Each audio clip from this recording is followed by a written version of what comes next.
जय हिंद दोस्तों, मैं विनय मौर्य आप लोगों का इस यूट्यूब चैनल में स्वागत करता हूं। दोस्तों, हालात चाहे जैसे भी हो, धड़कनों में नशा जीत का होना चाहिए। हालात चाहे जैसे भी हो, धड़कनों में नशा जीत का होना चाहिए। तो दोस्तों चलिए शुरुआत करते हैं। ये रहा आज का पहला सवाल, क्वेश्चन नंबर 1 कि 30 मार्च 2021 को जो बाइडेन ने किस भारतीय अमेरिकी महिला को फेडरेशन जज के रूप में मनोनीत करने की घोषणा की है? तो इसका सही जवाब होगा ऑप्शन नंबर ए, रूपा रंगा पुट्टा गुंता को। देखिए ये जो बाइडेन कौन है? तो देखिए ये जो बाइडेन अमेरिका के 46वें क्या है, ये राष्ट्रपति हैं। अमेरिका के 46वें राष्ट्रपति हैं। और ये किस पार्टी के हैं? तो देखिए डेमोक्रेटिक पार्टी के हैं। डेमोक्रेटिक पार्टी के हैं ये जी। देखिए रूपरंगा पुट्टा गुंता जी को ये मनोनीत किए हैं जो बाइडेन जी ने। अगर अगर सीनेट ने, क्या अमेरिका में अपर सभा है सीनेट, अगर सीनेट ने मंजूरी दे दी, अगर सीनेट ने मंजूरी दे दी तो ये पहली एशियाई अमेरिकी महिला होंगी जो डिस्ट्रिक्ट ऑफ कोलंबिया, कहाँ की? जो डिस्ट्रिक्ट ऑफ कोलंबिया की क्या होंगी? जज बनेंगी। देखिए भव्यालाल कौन है? तो देखिए भव्यालाल हैं नासा के क्या है, ये कार्यवाहक प्रमुख हैं। भव्यालाल नासा की national aeronautics and space administration, इसकी स्थापना हुई थी 1958 में, इसकी स्थापना हुई थी। और इसका मुख्यालय है वाशिंगटन डीसी। Washington DC. और वाशिंगटन किस नदी के किनारे है? तो पोटोमेक नदी के किनारे स्थित है। देखिए विल नेल्सन कौन है? तो देखिए विल नेल्सन कौन है अभी? तो ये नासा के प्रशासक हैं। क्या है ये? नासा के ये प्रशासक हैं विल नेल्सन जी। ठीक है। ये गीता गोपीनाथ कौन है? तो देखिए ये गीता गोपीनाथ आईएमएफ की क्या है, ये चीफ इकोनॉमिस्ट हैं। चीफ इकोनॉमिस्ट हैं। देखिए आईएमएफ आया है तो आईएमएफ के बारे में जान लेते हैं। देखिए आईएमएफ इंटरनेशनल मॉनेटरी फंड, ठीक है। देखिए आईएमएफ की एक मुद्रा होती है एसडीआर, स्पेशल ड्राइंग राइट। चलिए दोस्तों तो चलते हैं क्वेश्चन नंबर अगले पर। क्वेश्चन नंबर अगला है कि अभी हाल ही में 9वां हार्ट ऑफ एशिया सम्मेलन का आयोजन कहाँ होगा? तो देखिए इसका सही जवाब हो जाएगा ऑप्शन नंबर ए, कहाँ होगा? तो दुशानबे में होगा। ये दुशानबे कहाँ है? तो कजाकिस्तान में है। कजाकिस्तान में है दुशानबे, कजाकिस्तान में है। और कजाकिस्तान की राजधानी कहाँ है? तो देखिए नूर सुल्तान इसकी राजधानी है। कहाँ राजधानी है इसकी? तो नूर सुल्तान इसकी राजधानी है। देखिए ऑप्शन नंबर बी में दिया है इस्तांबुल तुर्की। तो देखिए हॉट ऑफ एशिया का पहला सम्मेलन कहाँ हुआ था? तो देखिए हॉट ऑफ एशिया का पहला सम्मेलन इस्तांबुल तुर्की में 2011 में हुआ था। ठीक है, 2011 में हुआ था। कितने देशों ने मिलकर किया था? तो देखिए 14 देशों ने मिलकर किया था उस समय। और अब लेटेस्ट में कितने देश हैं इसमें? तो 15 देश हैं। इसमें कितने देश हैं? 15 देश हैं। देखिए हॉट ऑफ एशिया, देखिए हॉट ऑफ एशिया सम्मेलन का मुख्य उद्देश्य क्या है? तो इसका मुख्य उद्देश्य है कि अफगानिस्तान को ध्यान में रखकर उसका विकास करना, इसका मुख्य उद्देश्य है। अब अफगानिस्तान आया है तो अफगानिस्तान के बारे में जान लेते हैं। अफगानिस्तान की राजधानी है काबुल, और अफगानिस्तान की राजधानी है काबुल, और यहाँ की मुद्रा है अफगानी। ठीक है। और अफगानिस्तान में ही भारत ने क्या किया है? तो भारत ने एक बनाया है बांध, सलमा बांध। और कौन सा बांध बनाया है? सहतूत बांध बनाया है। भारत ने क्या किया है? यहाँ पे बांध बनाया है भारत ने। ठीक है, अफगानिस्तान में। देखिए और अफगानिस्तान और पाकिस्तान के बीच अंतर्राष्ट्रीय सीमा कौन सी है? तो देखिए डुरंड रेखा है। डुरंड रेखा है। देखिए पाकिस्तान के बारे में जान लेते हैं। पाकिस्तान की राजधानी इस्लामाबाद, और यहाँ की करेंसी है रुपया। और देखिए पाकिस्तान में चाइना ने क्या किया है? तो ग्वादर बंदरगाह बनाया है। कौन सा बंदरगाह बनाया है? तो ग्वादर बंदरगाह बनाया है। देखिए इसी के विकल्प में हम लोगों ने क्या किया? तो हम लोग इंडिया ने क्या किया? तो इंडिया ने ईरान में एक चाबहार बंदरगाह बना दिया। इंडिया ने कहाँ पे? तो ईरान में चबहार बंदरगाह बनाया। और देखिए चबहार दिवस हम लोग को मनाते हैं तो 4 मार्च को हम लोग चबहार दिवस मनाते हैं 4 मार्च को। चलिए दोस्तों तो चलते हैं क्वेश्चन नंबर अगले पर। क्वेश्चन नंबर अगला है कि देखिए हाल ही में चर्चित रूपपुर परमाणु ऊर्जा संयंत्र किस देश में स्थित है?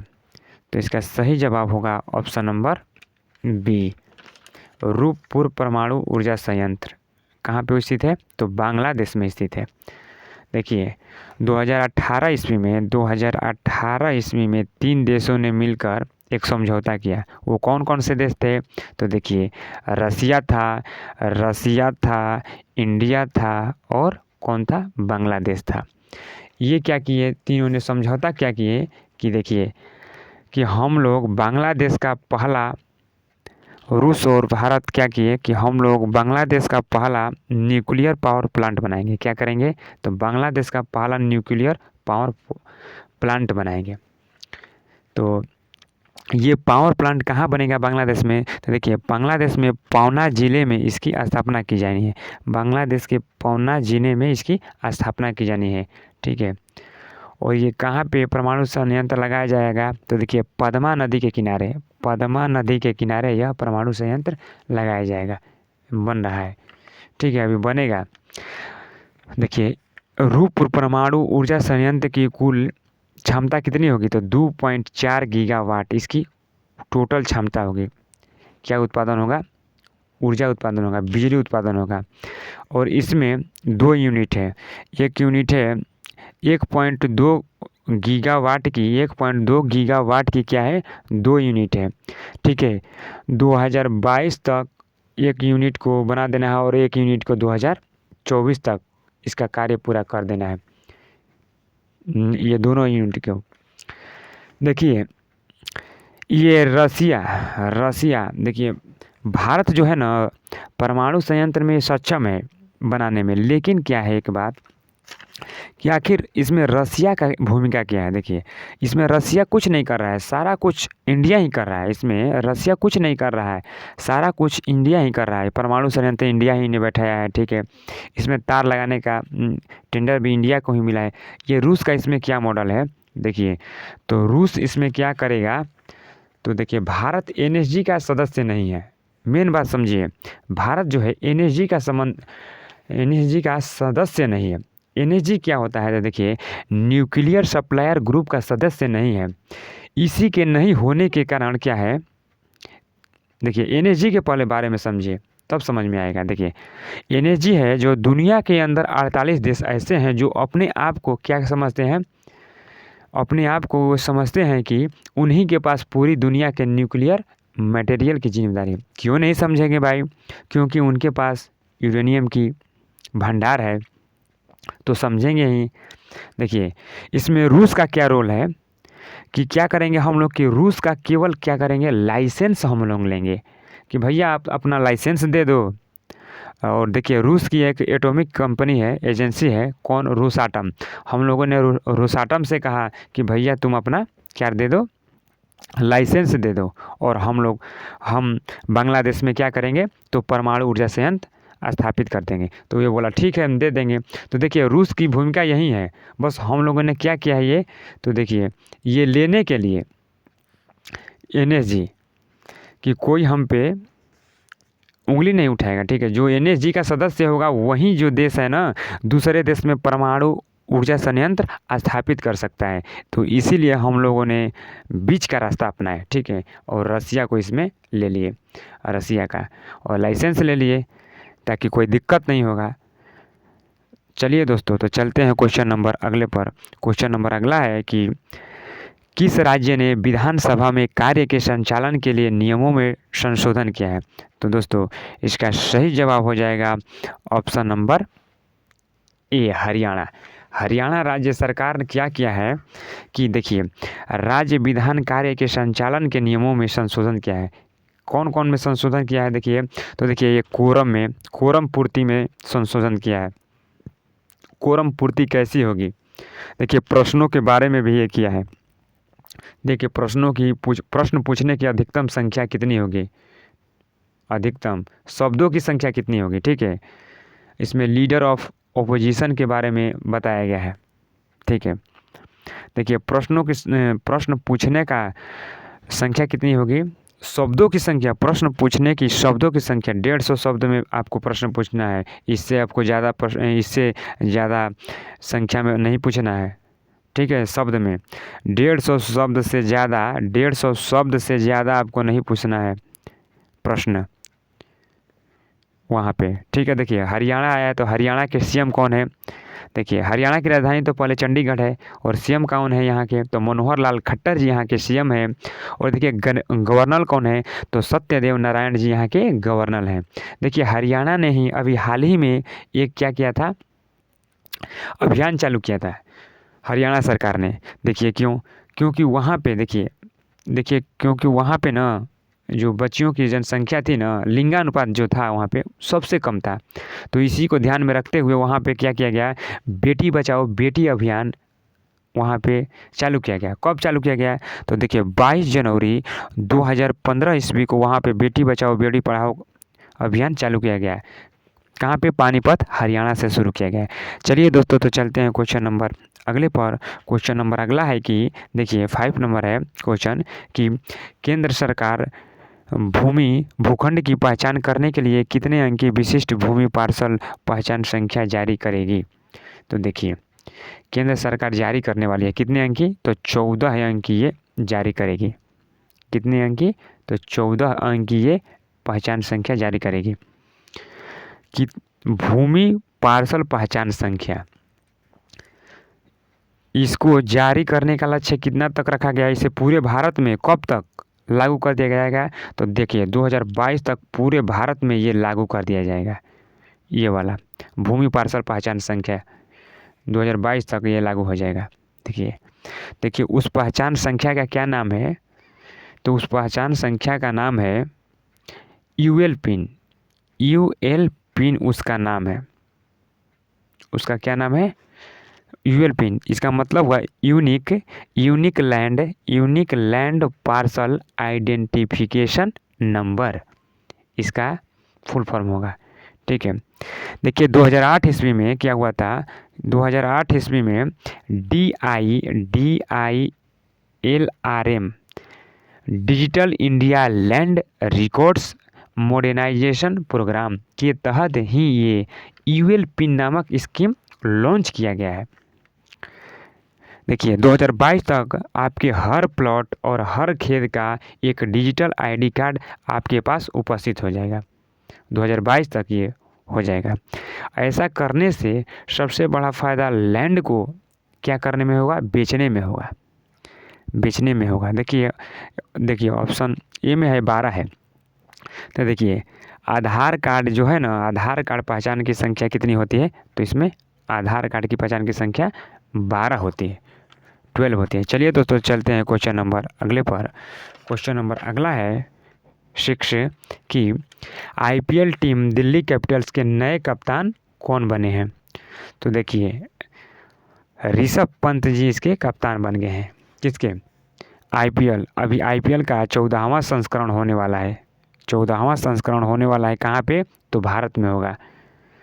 और इसके दिल्ली कैपिटल्स के ये कप्तान बना दिए गए हैं ऋषभ पंत जी को, ठीक है। आईपीएल का पहला संस्करण कहाँ हुआ था, देखिए तो आईपीएल का पहला संस्करण 2008 ईस्वी में हुआ था।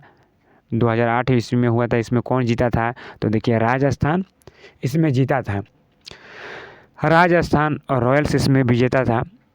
और देखिए उप विजेता कौन था, तो चेन्नई सुपर किंग इसमें उप विजेता था 2008 वाला में। देखिए आईपीएल का 13वां संस्करण हुआ है कहाँ पे, तो यूएई में हुआ था। यूएई में 2020 में आईपीएल का 13वां संस्करण हुआ था।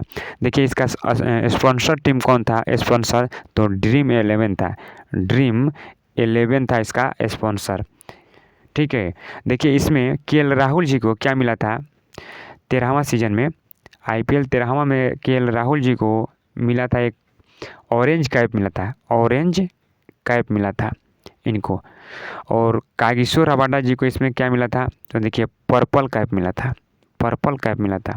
देखिए अजिंक्य रहाणे पहला मूलक मेडल पाने वाले पहला मूलक मेडल पाने वाले क्रिकेटर कौन है? तो अजिंक्य रहाणे जी। चलिए दोस्तों, तो चलते हैं क्वेश्चन नंबर अगले पर। क्वेश्चन नंबर अगला है कि हाल ही में स्वदेशी रूप से विकसित प्रशिक्षक विमान हंस न्यू जनरेशन का निर्माण किसके द्वारा किया गया है? तो देखिए, इसका सही जवाब हो जाएगा NAL के द्वारा ये क्या किया गया है, इसका निर्माण किया गया है।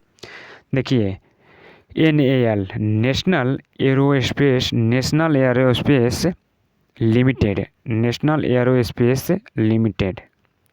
लिमिटेड, ठीक है। इसकी स्थापना हुई थी 1959 में, इसकी स्थापना हुई थी। इसका मुख्यालय कहाँ है? तो बंगलुरु में इसका मुख्यालय है। कहाँ पे है? इसका बंगलुरु में इसका मुख्यालय है। ये क्या है? यह एक प्रशिक्षित वाहन है। नाल जो क्या है, यह एक प्रशिक्षित वाहन है जो ट्रेनिंग के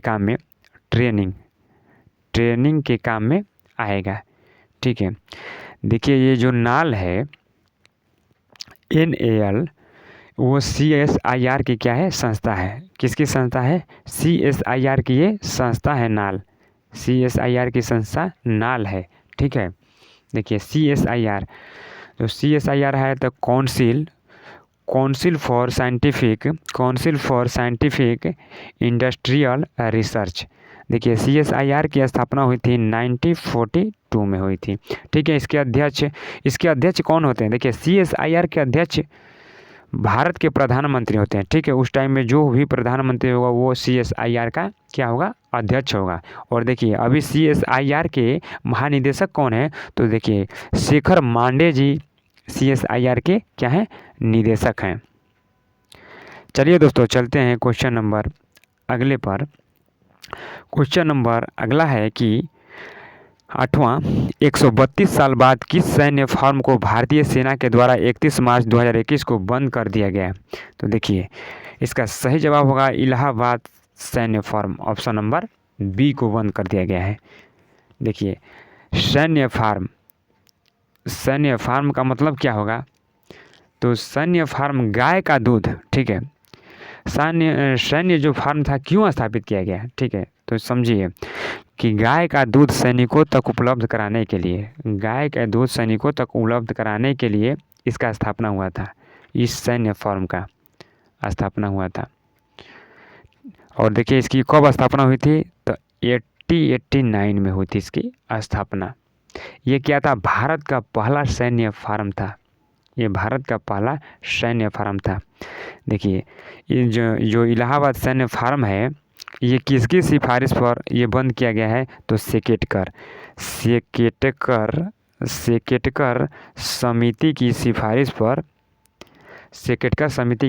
पर ये बंद कर दिया गया है। क्यों बंद कर दिया गया है इसको? तो देखिए, क्योंकि अब छावनियाँ हर कस्बे शहर में और दूध खुले रूप से आपूर्ति की जाती है, इसलिए इसको बंद करने का निर्णय लिया गया है, ठीक है। चलिए दोस्तों, तो चलते हैं क्वेश्चन नंबर अगले पर। देखिए, क्वेश्चन नंबर अगला है कि उत्तर प्रदेश सरकार ने लखनऊ के बाद किस नगर निगम को बॉम्बे स्टॉक एक्सचेंज में सूचीबद्ध किया है? देखिए, तो इसका सही आंसर हो जाएगा ऑप्शन नंबर A, गाजियाबाद नगर निगम को बॉम्बे स्टॉक एक्सचेंज में लिस्टेड कर दिया गया है, ठीक है। इसको लिस्टेड करने का मतलब क्या हुआ कि देखिए, अगर लिस्टेड कर दिया गया है तो वहाँ पे जो भी इन्वेस्टमेंट आएगा, जो भी बॉन्ड खरीदेंगे, इससे जो धन आएगा उस नगर निगम के विकास में इसका प्रयोग किया जाएगा। क्या किया जाएगा? उस नगर निगम के विकास में इसका प्रयोग किया जाएगा। देखिए, यह भारत का पहला ग्रीन बॉन्ड जारी करने वाला क्या है? नगर निगम गाजियाबाद है। और देखिए, इसमें कुल लागत कितनी है आया है? देखिए, तो 150 करोड़ रुपया। देखिए, इसमें 150 करोड़ रुपया क्या हुआ है? इकट्ठा किया गया है, इकट्ठा 150 करोड़ रुपया इकट्ठा हो गया है। देखिए, उत्तर प्रदेश आया है, तो देखिए उत्तर प्रदेश के बारे में हम लोग जान जाते हैं। उत्तर प्रदेश की राजधानी कहाँ है? लखनऊ। लखनऊ जो है गोमती नदी के किनारे स्थित है और लखनऊ को नवाबों का शहर कहा जाता है। और देखिए, अभी उत्तर प्रदेश में एक जिला और एक उत्पाद योजना के तहत 1 डिस्ट्रिक्ट 1 प्रोडक्ट के तहत उत्तर प्रदेश सरकार ने अभी हाल ही में लखनऊ में क्या मनाया है, गुड़ महोत्सव मनाया है। लखनऊ में गुड़ महोत्सव मनाया है। और देखिए अभी उत्तर प्रदेश के सिद्धार्थ नगर में काला नमक चावल महोत्सव मनाया है। काला नमक चावल महोत्सव मनाया है, देखिए उत्तर प्रदेश सरकार ने। अभी हाल ही में झांसी में स्ट्रॉबेरी महोत्सव मनाया है। देखिए कुशीनगर में केला महोत्सव मनाया है, केला महोत्सव मनाया है। देखिए अभी हाल ही में उत्तर प्रदेश सरकार ने छतरी योजना लॉन्च किया था। चलिए दोस्तों, तो चलते हैं क्वेश्चन नंबर अगले पर। क्वेश्चन नंबर अगला है कि बहुराष्ट्रीय वायु सैन्य अभ्यास एसेज मिस 2021 की मेजबानी कौन करेगा। तो देखिए इसका सही जवाब हो जाएगा ऑप्शन नंबर सी, पाकिस्तान करेगा। पाकिस्तान करेगा। देखिए इस अभ्यास में, वायु सैन्य अभ्यास में कौन कौन देश शामिल है। देखिए 3 देश शामिल है। कौन कौन, यूएसए, देखिए इसमें यूएसए शामिल है, ठीक है।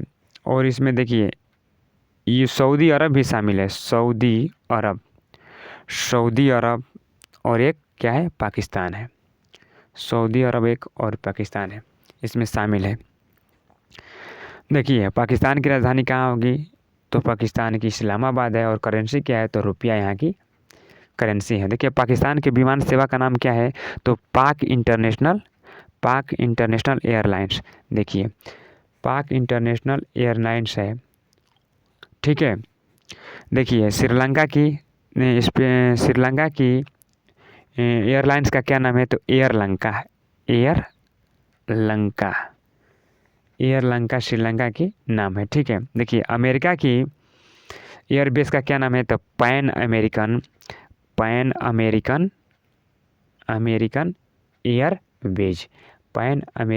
एयरबेज नाम है, ठीक है। तो चलिए दोस्तों चलते हैं क्वेश्चन नंबर अगले पर।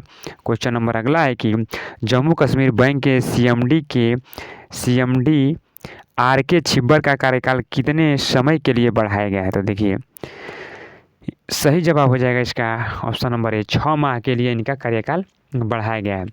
आर.के. छिब्बर का पूरा नाम क्या है, तो राजेश कुमार छिब्बर जी। राजेश कुमार छिब्बर जी का कार्यकाल 6 माह के लिए बढ़ाया गया है। देखिए इनका कार्यकाल 2019 में भी 6 माह के लिए बढ़ाया गया था। जम्मू कश्मीर बैंक